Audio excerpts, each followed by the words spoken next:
الحمد لله نحمده ونستعينه ونستغفره ونؤمن به ونتوكل عليه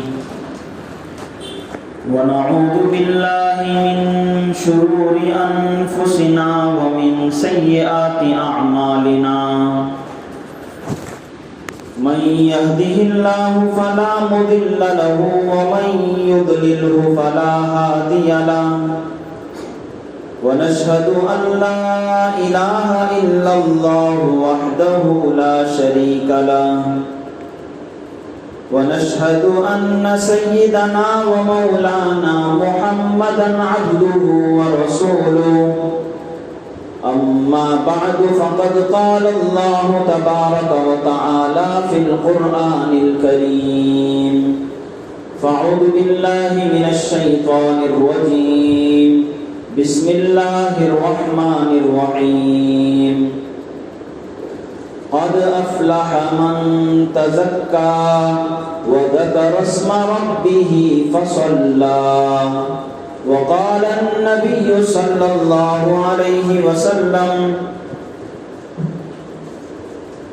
فرض رسول الله صلى الله عليه وسلم زكاة الفطر طهرة للصائم من اللغو والرفث وطعمة للمساكين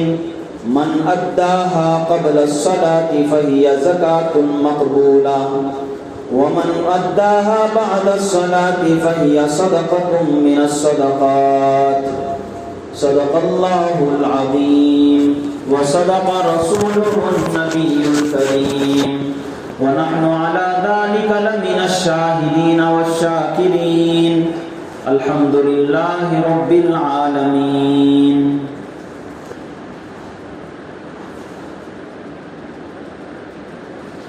بزرگان محترم،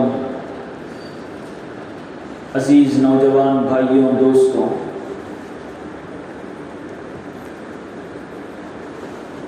رمضان المبارک کا عشرہ اخیرہ الحمدللہ اپنی تمام تر برکات اور فضائل کے ساتھ ہم پر جلوہ فگن، اور اس کی تقریباً 3 تاخراتیں گزر چکی ہیں، 21ویں رات، 23ویں اور 25ویں رات۔ تاخراتوں کے اعتبار سے 2 تاخراتیں باقی ہیں، اور روزوں کے لحاظ سے 4 یا 5 روزے اور مل سکتے ہیں۔ رمضان المبارک جب آیا تھا تو مسلمانوں میں سے کچھ مسلمان ضرور ایسے ہوں گے کہ وہ رمضان کے آنے سے پہلے رمضان کی تیاری میں لگے ہوئے ہوں گے، اور نبی اکرم صلی اللہ علیہ وسلم کی وہ دعا اللہم بارک لنا فی رجب و شعبان وبلغنا رمضان پوری توجہ کے ساتھ، پورے خشوع و خضوع کے ساتھ اسے پڑھ رہے ہوں گے۔ اور ہم میں سے کچھ لوگ ایسے بھی ہوں گے کہ جن کو رمضان کے آنے پر کوئی خاص فرق نہ آیا ہوگا، جس طرح اور مہینے آتے ہیں جاتے ہیں اس طرح رمضان بھی آیا گیا، ایسے بھی محروم القسمت بندے ہو سکتے ہیں۔ لیکن اللہ تبارک و تعالیٰ کی رحمت اتنی وسیع ہے، آپ کی عظمت اور کبریائی اتنی بڑی ہے کہ آخر وقت میں بھی اگر کوئی سچے دل کے ساتھ اپنے اصلاح کی فکر کرے اور اللہ تبارک و تعالیٰ سے لو لگائے، توبہ کرے، تو اللہ تبارک و تعالیٰ رمضان کے خزانے اور رمضان کی رحمتیں اس کو بھی عطا کرتے ہیں۔ لہٰذا جو 5 دن یا 4 دن اب باقی رہ گئے ہیں، یہ اس اعتبار سے ہمارے لیے بہت زیادہ اہمیت کے حامل ہیں کہ ہم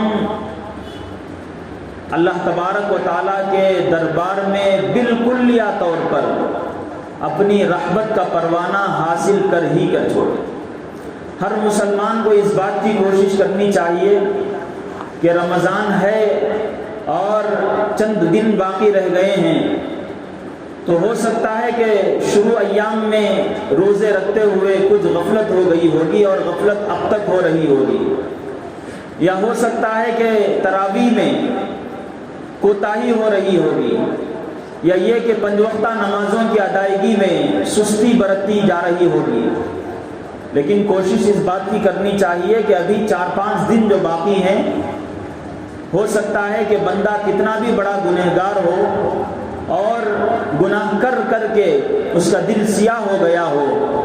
لیکن یہ بات یاد رکھنے کی ہے کہ بندہ گناہ کر کر کے تھک سکتا ہے،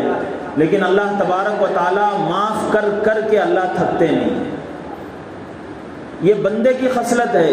کہ کسی کام میں لگ کر وہ تھک جائے، لیکن اللہ کی رحمت اتنی بڑی۔ مشکات شریف کے اندر ایک حدیث ہے، اللہ کے نبی صلی اللہ علیہ وسلم نے ارشاد فرمایا کہ اللہ تبارک و تعالی فرماتے ہیں، سبقت رحمتی علی غضبی،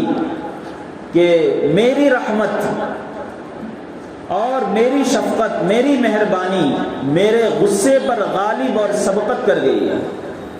یعنی اللہ کے نزدیک اللہ کے جو اوصاف ہیں، اللہ تبارک و تعالیٰ کے جو کمالات ہیں، ان کمالات میں اللہ کے وہ کمالات جن میں مخلوق پر شفقت کی بات ہو، رحمت کی بات ہو اور معافی کی بات ہو، یہ رحمتیں اللہ کی غضبناکی کی جو صفتیں ہیں ان پر غالب ہیں۔ بے شک بندہ گنہگار ہونے کی وجہ سے اللہ غضبناک ہوتے ہیں، لیکن ہاتھ اٹھانے کی وجہ سے اللہ تبارک و تعالیٰ ان تمام گناہوں کو یکلخت معاف کرنے پر قدرت رکھتے ہیں، اور اللہ ایسا کرتے بھی۔ تو اس لیے رمضان کے جو چند ایام باقی رہ گئے ہیں، اس میں ہم لوگوں کو اپنا جائزہ لینا ہے، خود کا تجزیہ کرنا ہے، ہم لوگوں کو اپنے روزوں کی طرف نظر کرنی ہے، اپنی تراویح کی طرف نظر کرنی ہے، اور دیکھنا اس بات کو ہے کہ جس مقصد سے رمضان آیا، رمضان گزر رہا ہے، کیا وہ مقصد حاصل ہو گیا یا نہیں ہوا۔ رمضان آنے کا مقصد، روزوں کی فرضیت کا مقصد اللہ کے نبی صلی اللہ علیہ وسلم نے بھی احادیث میں بیان فرمایا، اور خود اللہ نے بھی بیان فرمایا، کتب علیکم الصیام کما کتب علی الذین من قبلکم لعلکم تتقون، کہ روزے فرض کیے گئے اس مقصد سے فرض کیے گئے تاکہ دلوں کے اندر تقوی پیدا ہو جائے، یعنی آدمی کے اندر پرہیزگاری کی زندگی گزارنے کی عادت پڑ جائے، پھر آگے آدمی غلط راستے پر یا گمراہی کے راستے پر نہ پڑے۔ اس طرح اللہ تبارک و تعالیٰ گویا کہ رمضان میں ٹریننگ دے رہے ہیں۔ ہر مسلمان اور خاص طور پر نوجوان اور بڑی عمر والے خود اپنا تجزیہ کر سکتے ہیں، اپنا خود کو ایگزامائن کر سکتے ہیں، دیکھ سکتے ہیں کہ پرہیزگاری کی صفت اور تقوی اور خشیت کی صفت، اللہ تبارک و تعالیٰ سے ڈرنے کی صفت میرے اندر کتنی پیدا ہوئی۔ اگر تقوی اور پرہیزگاری کی صفت پیدا ہو گئی ہے، گناہوں سے بچنے کی طاقت پیدا ہو گئی ہے، تو ظاہر بات ہے کہ آدمی اللہ تبارک و تعالیٰ کے پاس شکر بجا لائے کہ اللہ آپ کے اس رمضان کی رحمت کی وجہ سے میرے اندر یہ صفت پیدا ہو گئی۔ لیکن اگر خدا نہ خواستہ اللہ نہ کرے ہمارے اندر پرہیزگاری کی صفت نہ پیدا ہوئی ہو، یا پھر یہ کہ اللہ سے جیسا ڈرنا ہے ویسا ڈر ابھی پیدا نہیں ہوا ہے، ہماری زندگیاں گناہوں ہی میں گزر رہی ہیں، ہماری زبان حفاظت میں نہیں ہے، اس سے گالیاں بھی نکل رہی ہیں، جھوٹ بھی نکل رہا ہے، یا یہ کہ کسی کو تکلیف دہ باتیں نکل رہی ہیں، ہماری آنکھ ہمارے قابو میں ہے یا نہیں، بد نظری ہو رہی ہے یا نہیں ہو رہی ہے، جن چیزوں کو اللہ کے رسول نے دیکھنے کو منع فرمایا ہے ان چیزوں سے ہماری نگاہ رک رہی ہے یا نہیں رک رہی ہے، آدمی خود اپنے گریبان میں جھانک سکتا ہے، دیکھ سکتا ہے کہ میری نگاہ قابو میں ہے یا نہیں، میری زبان قابو میں ہے یا نہیں، میرے اعضاء و جوارح سے، میرے ہاتھ سے، میرے پیر سے میں کسی کو تکلیف دے رہا ہوں یا نہیں دے رہا ہوں، میرے کان میرے قابو میں ہے یا نہیں ہے۔ آدمی ان سب چیزوں کا جب جائزہ لے گا تو اسے پتہ چلے گا کہ رمضان آنے کے بعد کتنا اس کے مقصد میں کہ کامیاب ہوا ہوں اور کتنا ناکام ہوں۔ اگر کامیاب ہوا ہے تو اللہ کا شکر بجا لانا چاہیے، اور اگر ناکامی ہوئی ہے، اگر اللہ نہ کرے خدا نہ خواستہ، تو ایسی صورت میں جو 5 دن یا 4 دن جو باقی رہ گئے ہیں اس کو غنیمت سمجھیں۔ ایک ایک لمحہ ایسا ہے کہ جو اللہ کی بارگاہ میں پڑھ کر اپنی مغفرت کا پروانہ لیے بغیر ہمیں اسے ہاتھ سے نہیں دینا چاہیے۔ تو اس لیے یہ جو 4-5 دن باقی رہ گئے ہیں، عام طور پر ہم مسلمان دیکھتے ہیں کہ 4-5 دن باقی رہ جائیں یا پھر یہ کہ آخری عشرہ باقی رہ جائے تو ہم لوگ دکانوں کا رخ کرتے ہیں۔ عید قریب آ گئی، نئے نئے کلیکشنز آئے ہوں گے، نئی نئے ڈیزائنز آئے ہوں گے، اور بیچنے والے ممکن ہے کہ رمضان گزر رہا ہے کہ اگر کچھ کم قیمت میں ہم لوگوں کو چیزیں عطا کر دے۔ اس لیے آدمی یہ مزاج اپنے اندر پیدا کیے ہوئے ہے کہ آخری عشرے میں وہ باہر شاپنگ کے لیے نکلتا ہے۔ یہ بات ذہن میں رکھنے کی ہے کہ شیطان اتنا چالاک ہے کہ آدمی کو گناہ کے اندر ملوث اگر نہ کر سکے تو کم از کم اس کی آخری کوشش یہ ہوتی ہے کہ میں اسے بڑے خیر سے محروم کر کے چھوٹی چیزوں کے اندر لگا دوں۔ شیطان کی یہ چالاکی ہے کہ ہر وقت وہ گناہوں کے اندر ہی مبتلا نہیں کرتا، ہر وقت وہ آدمی کو گمراہ کرنے ہی پر نہیں لگاتا۔ کبھی کبھار وہ ایسا بھی کرتا ہے کہ ایک آدمی بڑا اجر پا رہا ہے، بڑا ثواب پا رہا ہے، لیکن اب اسے یہ کرتا ہے کہ چھوٹے چھوٹے کاموں میں لگا دیتا ہے، بڑے خیر سے محروم کر دیتا ہے۔ یہ بھی شیطان کی چالاکی ہے۔ اگرچہ کہ ہمارے روزے ادا ہو رہے ہوں، ہماری تراویح ہو رہی ہو، لیکن باقی اوقات شیطان اس بات کی کوشش کرتا ہے کہ میں اس کو بازاروں کی طرف لے چلوں، اس بات کی کوشش کرتا ہے کہ رمضان میں روزہ رکھنے کی وجہ سے اس کے دل کے اندر جو اللہ تبارک و تعالیٰ کا نور پیدا ہو گیا تھا، یا یہ کہ تراویح پڑھنے کی وجہ سے، قرآن کریم کی تلاوت سننے کی وجہ سے اس کے دل کے اندر جو نرمی آ گئی تھی، شیطان یہ چاہے گا کہ اس نرمی کو ختم کیا جائے اور اس کے دل کے اندر جو نور پیدا ہوا ہے پھر اسے ظلمت سے تبدیل کر لیا جائے۔ اس لیے شیطان اس بات کی کوشش کرتا ہے کہ ہم لوگوں کو آخری عشرے کے اندر بھٹکا کر گمراہ کر کے بازاروں کی راہ دکھاتا ہے۔ تو اس لیے ایک سچے مسلمان کا کردار یہ ہوتا ہے، اس کی یہ روش ہوتی ہے کہ وہ بالکل چوکنا ہوتا ہے، بالکل چوکنا ہوتا ہے۔ شیطان کہیں پر بھی اسے گمراہ کر رہا ہو، وہ لا حول ولا قوت الا باللہ پڑھ کر وہ صحیح راستے پر آنے کی کوشش کرتا ہے۔ اس لیے چند 4 دن یا 5 دن جو باقی رہ گئے ہیں، ہم میں سے ہر ایک کو اس بات کی کوشش کرنی چاہیے اولین طور پر کہ آدھا عشرہ گزر گیا، اب آدھے عشرے میں کوشش کریں گے کہ اللہ تبارک و تعالی ہمیں ہماری مغفرت کر دے، جہنم سے آزادی کا اور آگ سے خلاصی کی سرٹیفکیٹ ہمیں اللہ تبارک و تعالی دے دے۔ اور ابھی 2 راتیں باقی ہیں۔ جس طرح 3 راتیں گزر گئیں اور ان کے اندر امکان تھا، اللہ واللہ عالم کہ ان کے اندر لیلۃ القدر آئی یا نہیں، لیکن اللہ نے ایک خاص مصلحت کی وجہ سے اس چیز کو چھپا رکھا ہے کہ لیلۃ القدر کب ہے۔ 2 راتیں ابھی باقی ہیں، اور اکثر صحابہ یہی کہتے ہیں کہ ہو سکتا ہے کہ 27ویں رات لیلۃ القدر پڑھ سکتی ہو، اور زیادہ تر اس سلسلے میں روایات آئی ہیں، اور ہو سکتا ہے کہ 29ویں رات ہے۔ لیکن اس بات کی کوشش ہو ہماری طرف سے کہ جو بھی ہو ہم لوگ اس بات کی کوشش کریں کہ اللہ تبارک و تعالی ہم سے راضی ہو جائے، جس مقصد کی وجہ سے رمضان آیا تھا وہ مقصد ہمیں حاصل ہو جائے۔ ورنہ رمضان ہر سال آئے گا، ہر سال آئے گا۔ ہم میں سے کسی کی عمر 50 سال ہے، کسی کی عمر 60 سال ہے، کسی کی عمر 40 سال ہے، ان کی زندگیوں میں 50 مرتبہ رمضان آیا اور چلا گیا، 60 مرتبہ رمضان آ گیا چلا گیا، 30 مرتبہ 35 مرتبہ رمضان آ گیا چلا گیا۔ بالغ ہونے سے پہلے، شعور آنے سے پہلے کا جو زمانہ ہے 15 سال اس کو نکال بھی دیں تو کسی کو 15 رمضان آ گئے ہوں گے زندگی میں، کسی کو اللہ تبارک و تعالیٰ 35 رمضان عطا کیے ہوں گے، کسی کو 40 رمضان عطا کیے ہوں گے۔ ہمیں اس بات کی کوشش کرنی ہے کہ جو پرانے رمضان ہیں جس میں ہماری مغفرت نہیں ہوئی تھی، جس کے اندر ہمارے دلوں کی کیفیت نہیں بدلی تھی، جس کے اندر ہمارے دل کے اندر اللہ تبارک و تعالیٰ سے لو لگانے کی کیفیت پیدا نہیں ہوئی تھی، ہم اس بات کی کوشش کریں، اللہ تبارک و تعالیٰ سے معافی مانگیں کہ اے اللہ جو رمضان اب جب چل رہا ہے اس میں ہم پرانے رمضان کا بھی ہم کفارہ ادا کر لیں گے، اگر ان رمضانوں میں ہماری اگر مغفرت نہ ہوئی ہو ہم کوشش اس بات کی کریں گے کہ اس رمضان میں کم از کم ہم آخری درجے میں ہماری مغفرت اللہ کے پاس ہو۔ تو ایک چیز یہ بات ہے، اس کے 5-6 دن جو باقی رہ گئے ہیں ان میں جو اولین درجے میں ہمیں کوشش اس بات کی کرنی ہے کہ ہم بالکل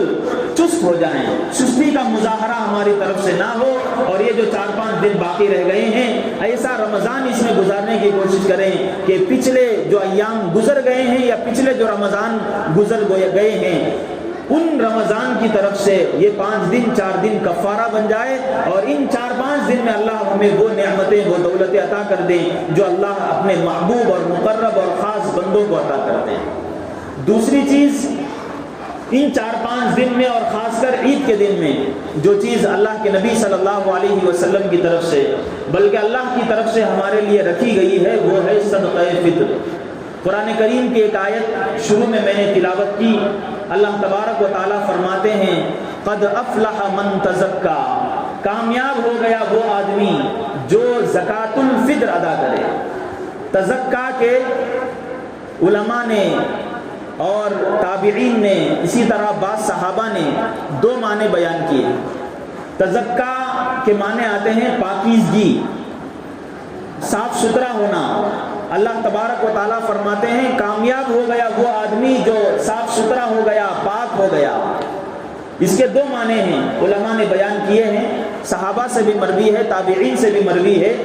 ایک معنی تو یہ ہے کہ وہ آدمی کامیاب ہو گیا جو اپنے دل کو غیر اللہ سے اور ما سوی اللہ سے بالکل پاک صاف کر لیا، اس کا دل پاک صاف ہو گیا تو سمجھو وہ کامیاب، اب اسے دنیا کی کوئی بھی چیز اسے گمراہ نہیں کر سکتی۔ دوسرا ایک معنی علماء نے یہ لکھا ہے، تابعین نے یہ بیان فرمایا ہے کہ جو آدمی زکوٰۃ الفطر یعنی صدقہ فطر ادا کر دیا وہ کامیاب ہو گیا، یعنی اب اسے اللہ تبارک و تعالیٰ کی طرف سے پروانہ مل گیا۔ قد افلح من تزکا، جو رمضان المبارک میں روزہ رکھنے کے بعد عید جب آتی ہے اس سے پہلے صدقہ فطر ادا کیا وہ کامیاب ہو گیا۔ وَذَكَرَ اسْمَ رَبِّهِ فَصَلَّى، اور اس معنی کے لحاظ سے اس کا ترجمہ یہ کیے ہیں جو اللہ اکبر کہا اور عید کی نماز پڑھ لیا۔ وَذَكَرَ اسْمَ رَبِّهِ، اپنے رب کا نام لیا، یعنی تکبیرات تشریق پڑھا، جو تکبیر پڑھی جاتی ہے وہ پڑھا، اور پھر اس کے بعد نماز ادا کیا۔ عیدگاہ جانے سے پہلے تکبیر پڑھنا آہستہ آہستہ، بلند آواز سے پڑھنا یہ عید الاضحیٰ میں پڑھا جاتا ہے، آہستہ آواز سے اللہ اکبر لا الہ الا اللہ اللہ اکبر وللہ الحمد، یہ کلمات کہتے ہوئے عیدگاہ کو جانا یہ مستحب ہے، مسنون ہے۔ تو جو آدمی یہ پڑھے فصلہ اور عید کی نماز پڑھے یہ آدمی کامیاب ہو گیا۔ معلوم ہوا کہ صدقہ فطر کی ادائیگی کی بات اللہ تبارک و تعالیٰ خود قرآن کریم کے اندر بیان کرتے ہیں۔ ایک حدیث کے اندر نبی علیہ الصلوۃ والسلام نے اس کے بارے میں حضرت عبداللہ ابن عمر رضی اللہ عنہ فرماتے ہیں فرض رسول اللہ صلی اللہ علیہ وسلم زکوٰۃ الفطر، کہ اللہ کے نبی صلی اللہ علیہ وسلم نے مسلمانوں کے لیے صدقہ فطر کو، زکوٰۃ الفطر کو ضروری قرار دیا ہے۔ کیا طور پر؟ فرمایا طہرۃ للصائم وطعمۃ للمساکین، روزے دار کی پاکی صفائی کے لیے اور مساکین کی روزی روٹی کے لیے۔ اس حدیث کے اندر زکوٰۃ الفطر یعنی صدقہ فطر کا مقصد بیان کیا گیا ہے، اس کا مقصد یہ ہے طہرۃ للصائم، روزے دار کے لیے پاکیزگی کا ذریعہ ہے۔ اللہ تبارک و تعالیٰ صدقات کی وجہ سے گناہوں کو معاف کر دیتے ہیں، اللہ کا غضب ٹھنڈا ہو جاتا ہے، اور اسی طریقے سے آدمی کے روزے رکھنے کی وجہ سے اس کے دل کے اوپر، یا پھر یہ کہ روزوں میں کمی بیشی اور غفلت اور سستی برتنے کی وجہ سے جو خامی آ گئی تھی، جو نقصان ہو گیا تھا، اللہ تبارک و تعالیٰ اس صدقے کی وجہ سے اس کو پورا کر دیتے ہیں۔ یہ ایسے ہی سمجھیے کہ آدمی نماز پڑھتا ہے،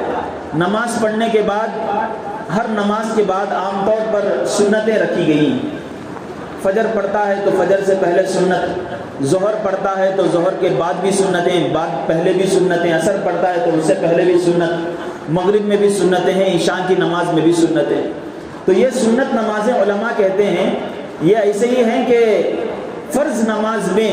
جو کمی بیشی رہ جاتی ہے، جو کمی ہو جاتی ہے، جو نقصان ہو جاتا ہے،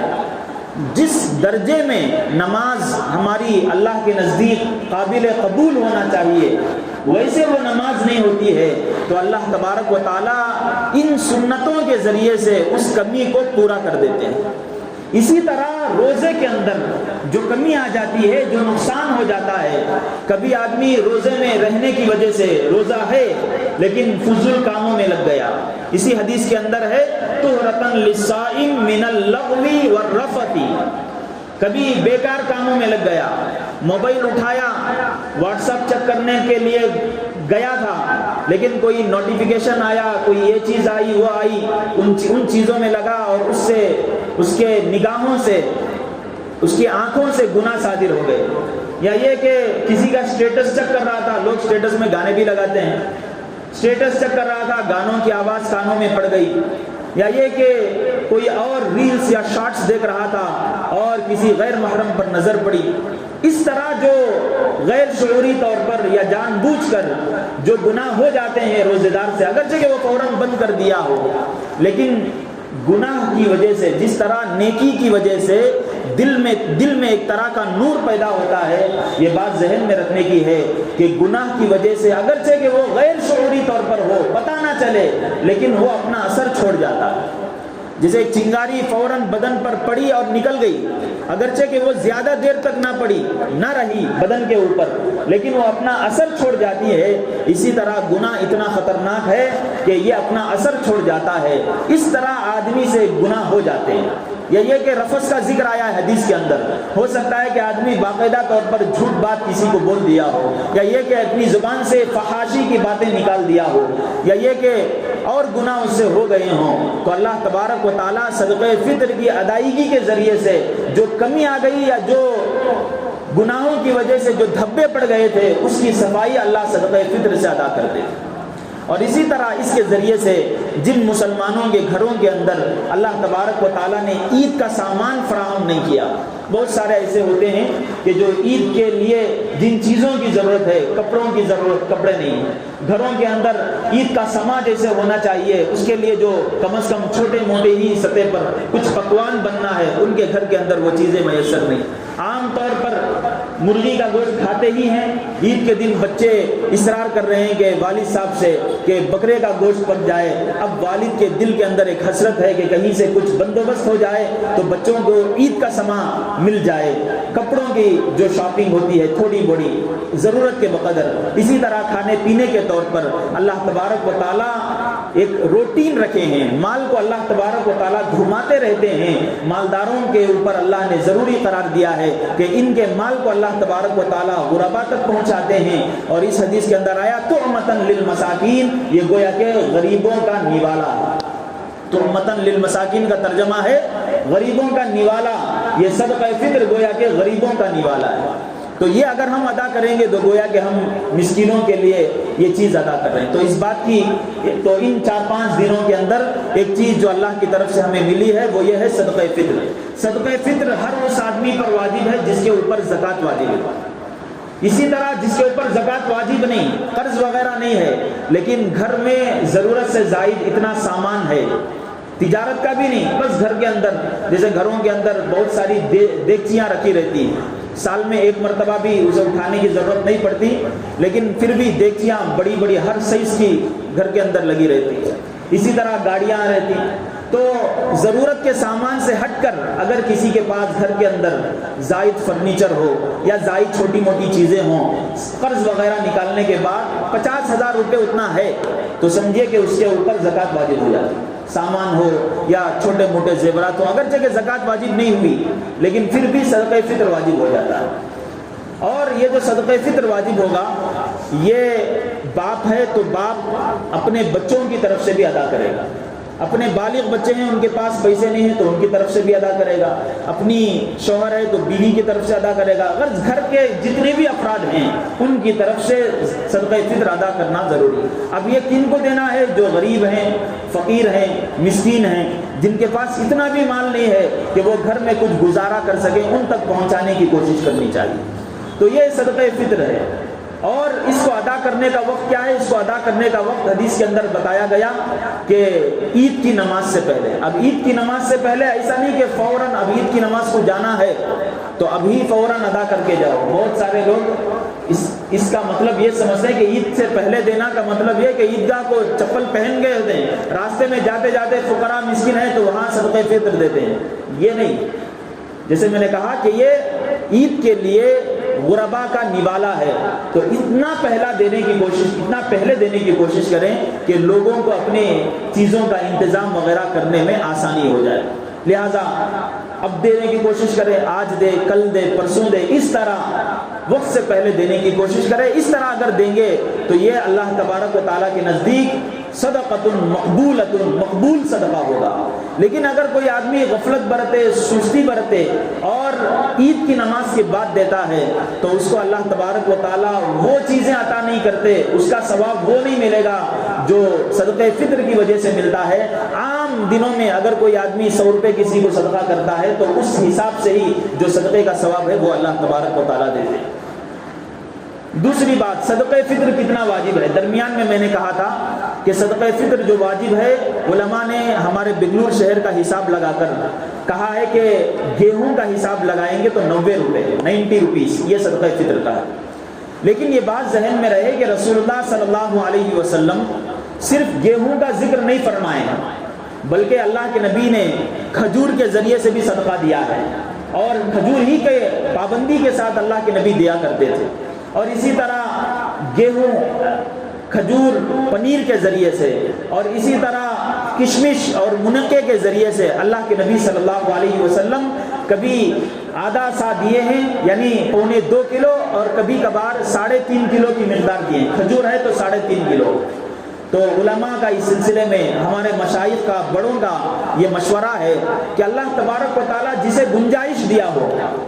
اللہ تبارک و تعالیٰ جسے گنجائش دیا ہو، وہ اس بات کی کوشش کرے کہ وہ گیہوں کی قیمت 100 روپے ہے۔ کتنی بڑے جو مالدار ہیں جن کو اللہ تبارک و تعالیٰ نے بڑا مال عطا فرمایا ہے، کئی سارے گھر ان کے کرایوں پر چلتے ہیں اور اچھا خاصا بزنس ہے، 100 روپے ان کے ایسا ہے کہ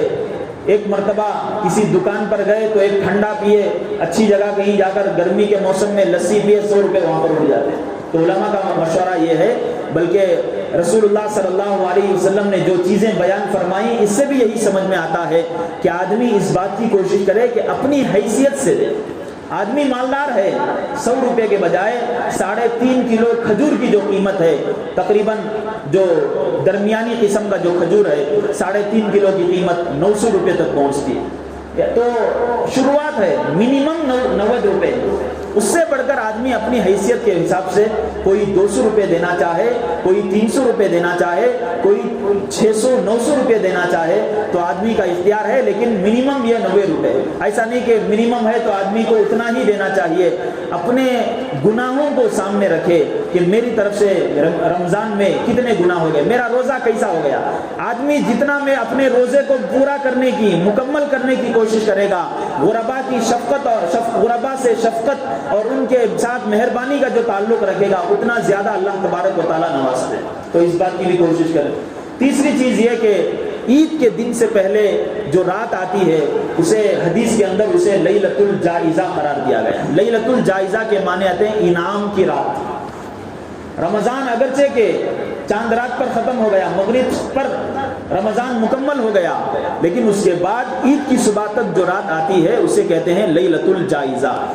لیلۃ الجائزہ کہتے ہیں انعام کی رات۔ جو بندے اللہ تبارک و تعالیٰ کے لیے روزہ رکھے تھے اور تراویح پڑھی تھی، صدقہ فطر ادا کر رہے تھے اور اسی طرح اور تلاوت وغیرہ کر رہے تھے، اللہ تبارک و تعالیٰ اس رات میں انعامات سے نوازتے ہیں۔ لیکن افسوس کی بات یہ ہے کہ ہمارا اکثر وقت اس کے اندر ایسی ویسی چیزوں میں چلا جاتا ہے. ہم لوگ جس طرح اس رات کو گزارنا ہے ویسا نہیں گزارتے. ہم لوگ یہ سمجھتے ہیں کہ جاگنے کی جو راتیں ہیں شب برات اور شب قدر اور طاق راتیں، جبکہ علماء کا معمول رہا ہے، تابعین کا معمول رہا ہے کہ عید سے پہلے کی جو رات ہے وہ بھی جاگ کر گزارا کرتے تھے. اور روایات کے اندر ہے کہ اس رات کے اندر اللہ تبارک و تعالیٰ دعاؤں کو قبول کرتے ہیں. تو کوشش اس بات کی کریں کہ جو لیلۃ الجائزہ ہے اس کے اندر بھی ہم لوگ عبادت کریں، اور اس کے بعد جو عید کا وقت، جو عید کی نماز آئے گی، عید کا دن آئے گا، اللہ تبارک و تعالیٰ ہم سب کو عید الفطر کو مبارک فرمائیں. ہمارے لیے خوشیوں کا ایک سامان اللہ تبارک و تعالیٰ اس عید کو بنائیں. ہر آدمی اس بات کی کوشش کرے کہ عید کی نماز عیدگاہ ہی میں پڑھے. رسول اللہ صلی اللہ علیہ وسلم نے مدینہ منورہ آنے کے بعد صرف ایک مرتبہ، وہ بھی بارش کی وجہ سے جب بہت کیچڑ ہو گیا تھا، عید الفطر کی نماز یا عید الاضحیٰ کی نماز عیدگاہ ہی میں پڑھی. کبھی بھی یہ بات نہیں ہے سوائے ایک مرتبہ کے کہ آپ نے مسجد کے اندر اس کی جماعت بنائی ہے. لہٰذا مسجدوں میں عید کی نماز کا اہتمام نہ کرے. ہاں کوئی آدمی بہت زیادہ پریشان حال ہے، وہ آ کر اٹھ بھی نہیں سکتا، تو اس کے لیے جہاں نظم کیا جائے گا وہاں نظم کر لیں. لیکن 99% اس بات کی کوشش کریں آپ حضرات کہ عید الفطر کی نماز عیدگاہ ہی میں جا کر پڑھیں گے. ایک بات اور باقی رہ گئی، وقت بھی ہو رہا ہے. یہ جو جمعہ ہے اسے عام طور پر بعض لوگ کہتے ہیں کہ یہ جمعۃ الوداع ہے، اور جمعۃ الوداع میں ایک قضائے عمری کی نماز پڑھی جاتی ہے کہ اس نماز کو پڑھنے سے اللہ تبارک و تعالیٰ 70 نمازیں بھی اگر کسی کی قضا ہو گئی ہوں تو اللہ تبارک و تعالیٰ ایک نماز پڑھنے سے ان تمام سالوں کی نمازیں اللہ پوری کر دیتے. یہ چیز قرآن میں بھی کسی بھی طرح سے نہیں ہے، نہ کسی حدیث کے اندر ہے، اور حدیث کے نام پر جو بیان کیا جاتا ہے وہ بالکل غلط ہے، جھوٹ. حدیث کی کسی بھی کتاب میں وہ چیز نہیں ہے، بلکہ خود شریعت کے اصول کے خلاف ہے. ایک نماز پڑھنے پر 70 سال کی بھی نماز قضا ہو گئی تو اللہ تبارک و تعالیٰ اسے پورا کر دے تو آدمی نماز ہی نہیں پڑھے گا. یہی کوشش کرے گا کہ سال میں ایک مرتبہ جمعۃ الوداع ہے، میں اللہ جب 70 سال کی جب نمازیں معاف کر رہے ہیں تو ایک سال کی نمازیں تو اللہ بدرجہ اولا معاف کر دیں گے. تو جمعۃ الوداع کے نام سے یہ جو لفظ ہے نا جمعۃ الوداع، یہ بھی کسی بھی حدیث کے اندر نہیں ہے. یہ صرف ہمارے اس سب کانٹیننٹ انڈیا، پاکستان، بنگلہ دیش یہاں کی پیداوار ہے، کہیں پر بھی یہ لفظ نہیں ملے گا. تو اس لیے آخری جو جمعہ ہوگا اس میں قضائے عمری کی جو نماز پڑھی جاتی ہے لوگ پڑھتے ہیں، ایسی کوئی نماز نہیں ہے. لہٰذا اس سلسلے میں نہ رہیں. باقاعدہ طور پر نمازیں اگر چھوٹ گئی ہوں تو انہیں ہر نماز کو پڑھنا چاہیے، تبھی جا کر نماز ادا ہو. اللہ روزوں کو، تراویح کو اور تاخراتوں میں جاگنے کو، تمام تر عبادتوں کو، تلاوت کو اللہ تبارک و تعالیٰ قبول فرمائیں. وآخر دعوانا الحمد للہ رب العالمین.